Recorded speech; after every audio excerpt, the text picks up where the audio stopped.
on those factors at the outer layers, at the community level, at the societal level. This is probably the most important goal of the project. It directly affects the impact of your prevention program in several ways. So when partnerships form around prevention work, the resulting strategies are just more likely to be comprehensive. Partnerships and coalitions enable programs to collaborate according to the prevention needs and each agency's capacity to address multiple, if not all, those layers of the social ecology. What's more, they enable strategies to reach a broader audience. Each agency is going to bring in, and each partner is going to bring in different people to the table. And they effectively stretch those limited prevention dollars that we have to work with. What's more, when the strategies themselves address shared risk and protective factors, especially those at the outer layers, we know that they're more likely to have a larger impact for each prevention dollar or hour that we spend. So through this site, we also hope to encourage the growth of new funding streams to support coordinated primary prevention. So we're hoping that all of you funders out there are going to take a look at this site and go, hey, look what we could be doing with our money. Look what we could be supporting.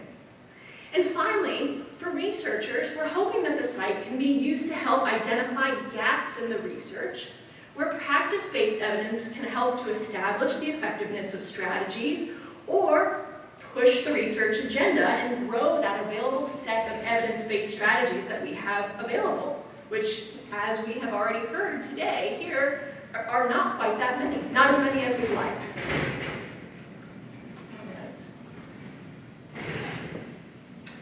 So the website is organized around an initial set of 6 priority growth themes. All right?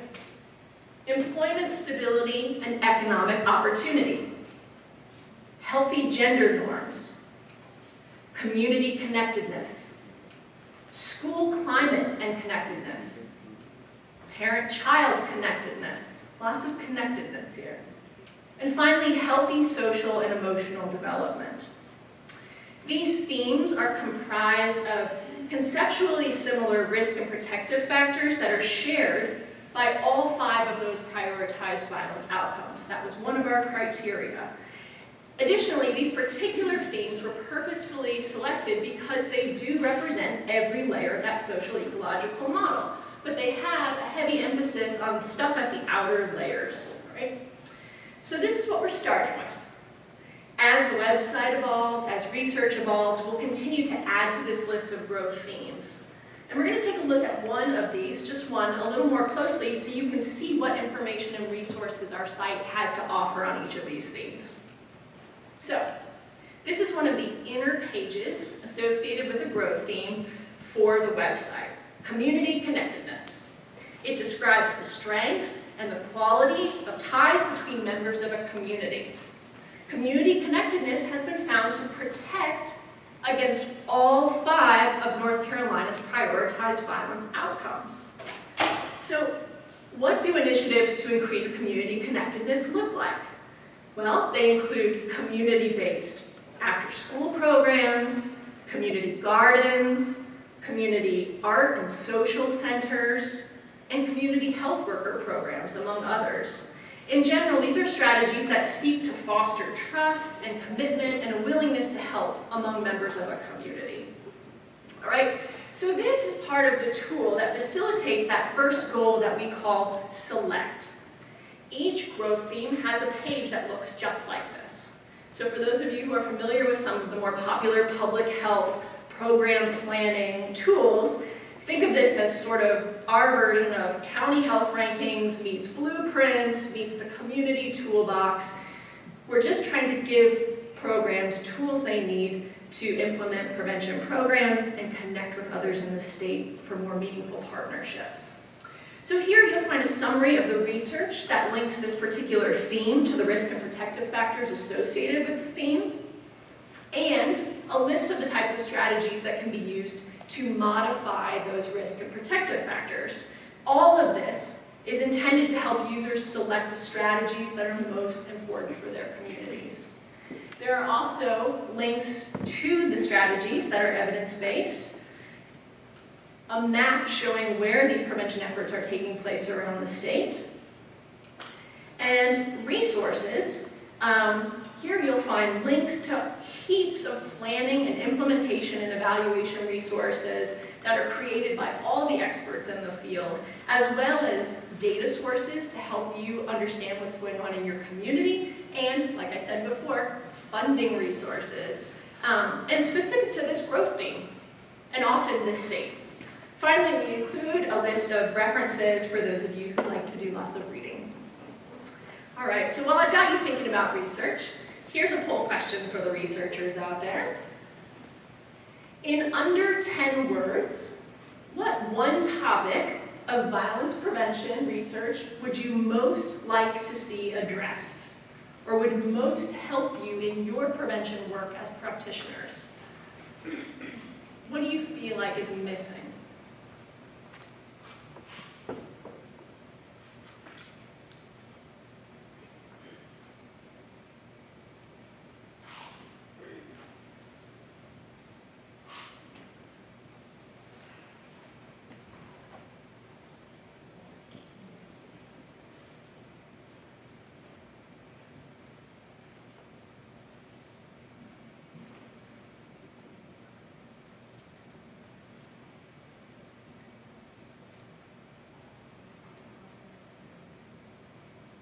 Out of their strategy evidence. Oh, programming for boys and young men, maybe?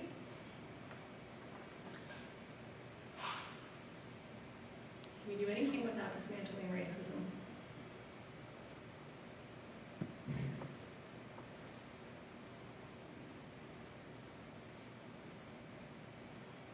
L-E-O. Ellie, someone help me out. Oh, law enforcement.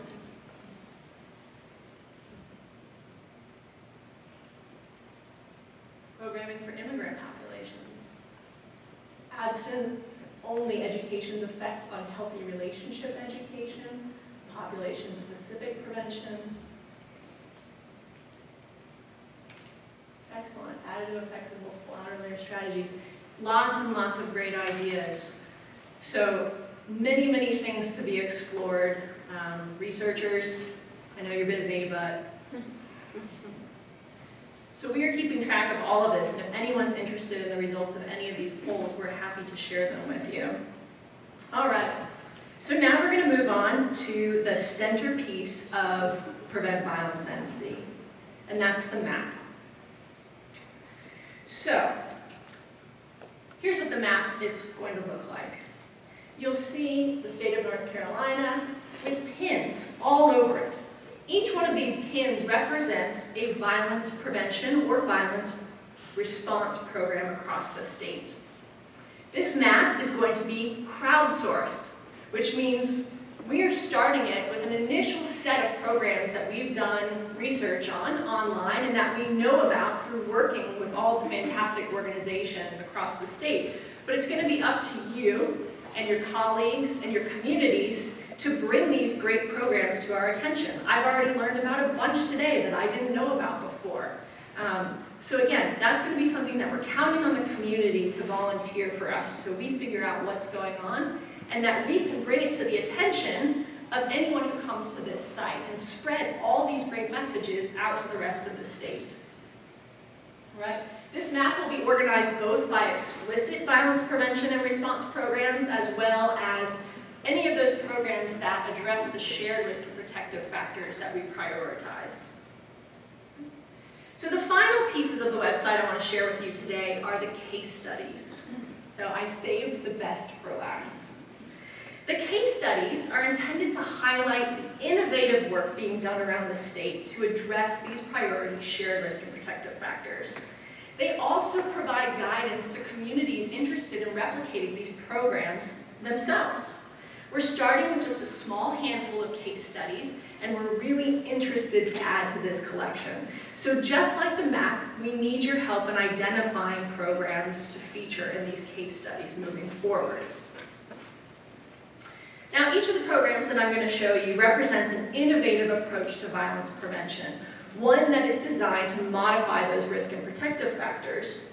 In some cases, these feature a partnership with the domestic violence or sexual assault agency, and in some cases, they're perfectly right to. So we're going to begin in New Hanover County with an initiative that we have all heard the pleasure of being presented earlier today. The Blue Ribbon Commission came to our attention in part through our work with Rick Houston and the Domestic Violence Shelter Services in Wilmington. So Rick, I see you're still here. I'm going to do my best to provide a brief description of one of the parts of the Blue Ribbon Commission, but please chime in if I forget anything. So Hometown Hires is just one of many programs under the huge umbrella of the Blue Ribbon Commission. It's a collaboration of organizations from the public, private, and nonprofit sector to increase employment opportunities for adults, particularly those who are considered harder to employ because of things like long-term unemployment or criminal history. Now, Hometown Hires has had enormous success so far, thanks in part to the dedication of people like Ben David, the district attorney for New Hanover County, who is a real champion for this program. Also, the local United Way, who has taken full ownership of the program and administration of it. Now, although Hometown Hires has only recently begun, it has already placed over 90 people in jobs and has commitments for at least 150 more jobs over the next 6 months alone. That brings the total to almost 250 people employed as a result of this program. One employer has even pledged to add at least another 150 jobs if production in his plant goes as planned, and commitments continue to roll in from other employers. Now, although on the surface this may not look like domestic violence or sexual violence prevention, research tells us that addressing limited economic opportunities is likely to have an impact not only on intimate partner violence and sexual violence, but also on child maltreatment, youth violence, and suicide. Think back to those tables that we were looking at earlier today. Next, we go to Forsyth County, where Forsyth Community Gardening provides support to over 120 community gardens in the form of education, mentoring, and networking. Again, you might be thinking, what does community gardening have to do with violence prevention? Recall that community gardens are just one of those strategies for increasing community connectedness, which is not just protective, again, against DV and SV, but also against child maltreatment, youth violence, suicide, and elder abuse. Not to mention the impact it likely has on physical activity, nutrition, conservation education, and so on. Okay. Next, we're going to Robeson County. Anyone in here from the Rape Crisis Center of Robeson County? I've talked to you on the phone, but I haven't had the pleasure of meeting you in person. All right. Well, they're doing fantastic work down there. They have been for a long time. One of the programs that they do at Robeson County is an 8-week, 5 minutes? Oh, okay. I thought you were saying somewhere. 8-week class with expecting mothers. These are mothers who live in residential substance abuse treatment centers. They talk about healthy relationships in these classes. They talk about media literacy. They talk about harmful gender stereotypes. And as we know, harmful gender norms are not only a risk factor for intimate partner violence and sexual violence, but child maltreatment, youth violence, bullying, and teen dating violence. Finally, we head out to Buncombe County. Buncombe's got a lot going on. The final example I want to share, Buncombe County is just one of dozens of counties in North Carolina implementing an evidence-based program called the Triple P Positive Parenting Program. In Buncombe, the program is overseen by the Health and Social Services Department. They've trained already 120 professionals and volunteers who interact with families free of charge in positive parenting techniques. Now, Triple P has been rigorously evaluated and has been found not only to increase positive parenting, but to have an impact on multiple forms of violence. And thinking back to our tables, we know that poor parent-child relationships are a risk factor for just about every form of violence, right? Now, teaching individual parents the skills to parent positively is important, but alone it will only go so far. So we need to also think about improving parent practices by providing a system of support for parents, by enacting policies that support parents, and by changing norms so that it makes it okay for parents to ask for help when they need it. Right? These are places at all layers of the social ecological model where we can get involved in building those crucial relationship level strengths. So now that you've had a preview of this site, I'd like to get some immediate reactions. So I'm wondering if we could do one last poll here. What's one piece of information or feature that, just based on this limited showing of the website, you would add to prevent violence in C? What's something that's really important to you in your prevention work?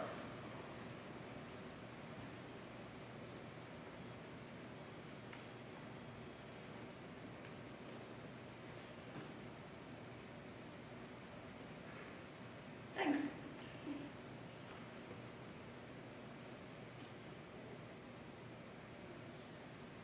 My feelings won't be hurt.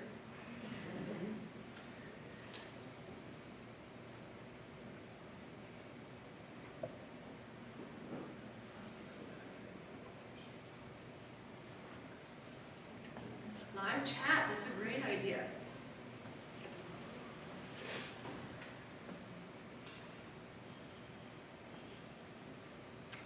All right, thank you so much for that feedback. And actually, we put some forms on your table, so you'll have a chance to give some more feedback when we're done here.